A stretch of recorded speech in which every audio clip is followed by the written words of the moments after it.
matsiaro misaotra an'Andriamanitra aloha tsika satria ny mpiray tanin-drazana zany dia maneho fahavononana mandrakariva amin'ny zavatra mitranga vony amin'ny tranga tia amin'ny tanin-drazana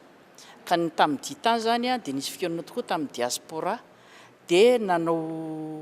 fanampiana zareo a mba fandraisana andraikitra tamin'le cyclone tamin'le tranga voangana teo iny dia izay ty fanampiany ity ny tiana tiandry zareo atao zany hoe itsika tia toerana no mahita le zavatra tokony ampiasaina an'le vola ary ihany koa misy ataony koa hoe satria ny communication zavatra important be dia nanao koa izy hoe amin'ny communication koa zany dia mba andraisana fanampiana amin'ireny koa zay ny zavatra tiandry zareo atao dia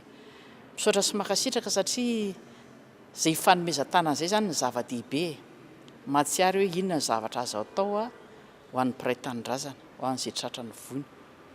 Araky ny voalazan'ny ramatoa Bentana dia nisy hetsika sy aingana maikamaika aingakaingana nataon'ireo namantsika izay nentaniny GTT taloha sy ny team France zany a dia nanao izay tratry ny ainy izy zany a amin'le fotoana fohy nandalovana itany a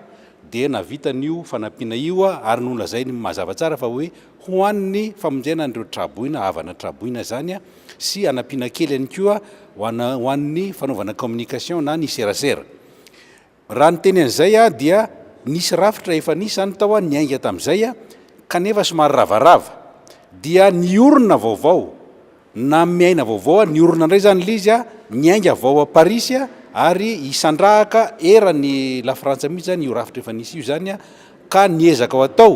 dia tsy hoe irafitra fa irafitra fotsiny zany fa mba hahafahana miasa mba hahafahana manohy ny programa izay tarihany Bentana aty tanin-drazana zany a mba hanavotana indreo sahirana indrindraindrindra amin'ireny donam-pahoriana lava isa-taona reny. Ny anazavan'ny maire moa tany Andafy a tany a Paris indrindra dia ny hoe niezaka ao atao dia tsy ho averina any amin'ny toerana sarotra, toerana tsy mahavelona, toerana misy fotaka, toerana tsy azo anaovana trano, tsy averina nytony a ny traboina fa tena anorenana ampiny izy any am-boalohany a anorenana ny trano azo ivelomana dia anampy amin'izany anao programa amin'izany anao fandarana amin'izany zany a ireo diaspora antsika any avelan'ireo.